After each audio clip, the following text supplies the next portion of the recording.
Good morning, everybody. Got your coffee? I got mine.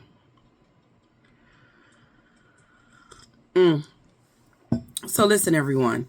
Um, Last time I did a morning video, well, it was afternoon yesterday, and we were talking about trying to find a family that we can help, that we can support. And it was easier said than done. Trust me. I thought it would be an easy thing, but it wasn't. And it wasn't so easy because there are a lot of people, you have to understand that they are in survival mode right now. They're just trying to find their footing right now. And then unfortunately, there are a lot of scammers out there. There are people who have been featured on news, and people take their information, start a campaign in order to steal the money. It's horrible. And then you have people who have been featured on the news, and you think they look like someone that we can help. And then you go to their GoFundMes, and their GoFundMes are, quite substantial. And so I wanted to find us someone who was more, I wanted to do direct. And a GoFundMe is obviously the way to go in this. And so I went through the GoFundMe list. I went through, there was this one creator. She did this great job of putting together a list of people that were the most affected, whose stories were not being highlighted. I'll see if I can find that information and put that up as well. But I found this family, and they are called the Benn family, Benn. And this fundraiser is being, I wanted to make sure that it was by an actual member of the family. We wanted to make sure we do our due diligence. They are from Altadena, California. One of my supporters told me about the devastation that was happening within that community and how those stories there were not being highlighted, like the Pasadena fires. And we know why that is. We don't want to get in, all off into that, because I'd rather leave that out of there. But the truth is just the truth. And there are going to be communities that get less help than other communities. They do have an active fundraiser. 30,000 have been raised, but this is an entire multi-generational family under one roof and 2 houses that were burned down. And Lauren writes, "My family is facing unimaginable devastation after wildfires completely destroyed our home in Altadena, California. Overnight, my parents, my 5 siblings, and 3 babies were displaced, losing absolutely everything we have ever owned, including furniture, clothes, personal belongings, beds, and multiple family vehicles. The only things that we have left are the clothes that we evacuated with. Everything else is gone. To make matters worse, my grandmother, who lived just around the corner, also lost her home. Her house was a generational safe haven. So was my grandmother's, for many of our family members who are now displaced as well. We have been a resilient family, but this devastation has left us struggling to find our footing. Right now, my family is staying in a hotel while we search for longer-term housing. The financial strain of rebuilding our lives is overwhelming, and we need help.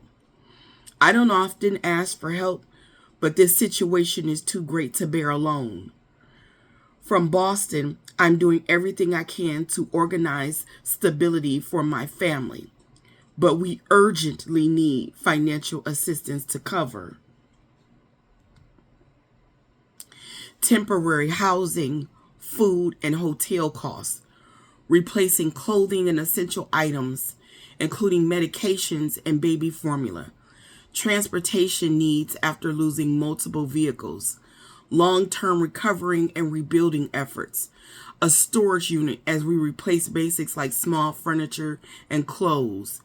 My parents, both lifelong musicians, lost all their equipment in this devastating fire, including my dad's keyboard, sound gear, microphone, drum kits, and other instruments.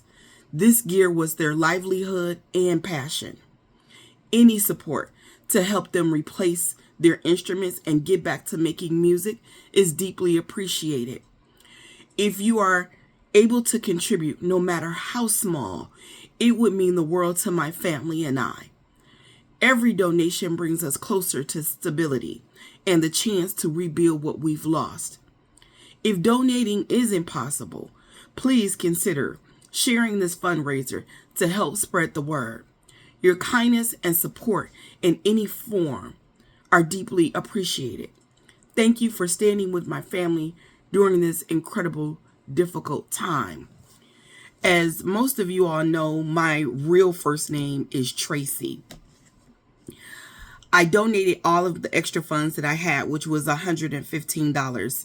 I saved up that money because I was getting ready to replace, you all know that I replaced the curtains in my bedroom. And I was getting ready to replace the curtains in my living room next.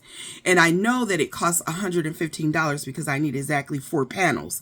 And that's what it cost for my bedroom. So I knew exactly how much it was going to cost. It was like $115 and some change. So that was what I donated because I can wait on curtains. You know, these people are devastated and they need it more than I do.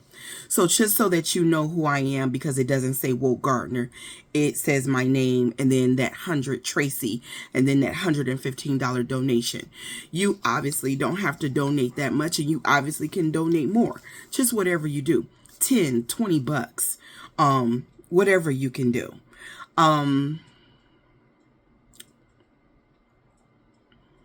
This just saddens me. It just saddens my heart. I think that they are a good candidate because, like I said, the Altadena fires are not being talked about like the other fires. I mean, people are having fundraisers for people who are very well off.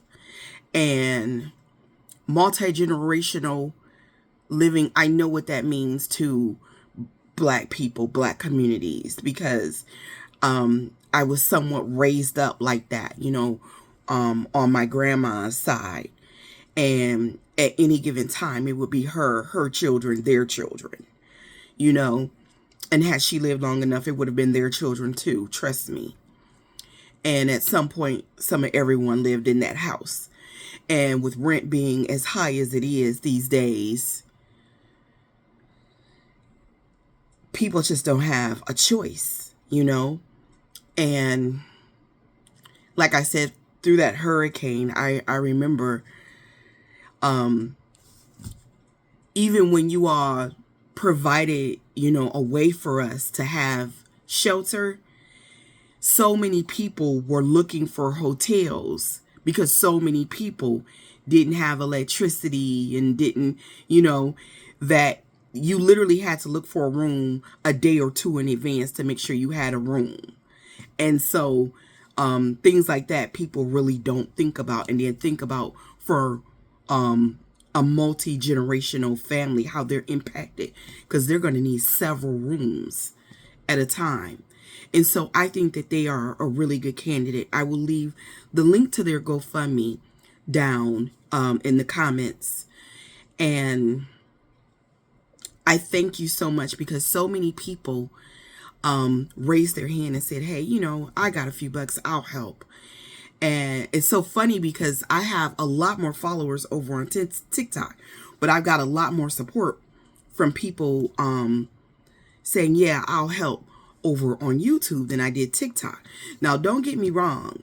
I got some writers on TikTok, writers who followed me from TikTok on over here to YouTube. And it really does sadden me and sadden my heart that I'm just going to say it because I'm feeling it and it's the truth, that so many Black people are unwilling to help. And don't get me wrong, I understand not being able to help financially. Been there, done that. But it takes nothing to share the struggles of other Black people, to hit a like, comment, share, to put eyes, as many eyes on it as you can. That doesn't cost anything. But we have had those conversations about internalized racism. And it's like, until white people put their stamp of approval on it, Black people just sit and we stand still when we see each other struggling, and that really breaks my fucking heart. Take charge. Be proactive. These are your people. And the news aren't even talking about them. They have the smallest amounts in their GoFundMes. And they need it a lot worse than a whole lot of other people.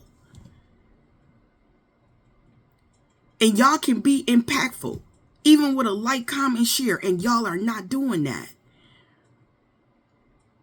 Sit in that and ask yourself why that is.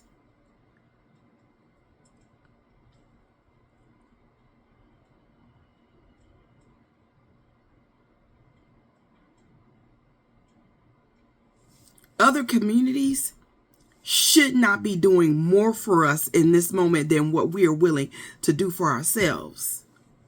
Okay? Like, comment, share, help. Thank you so much.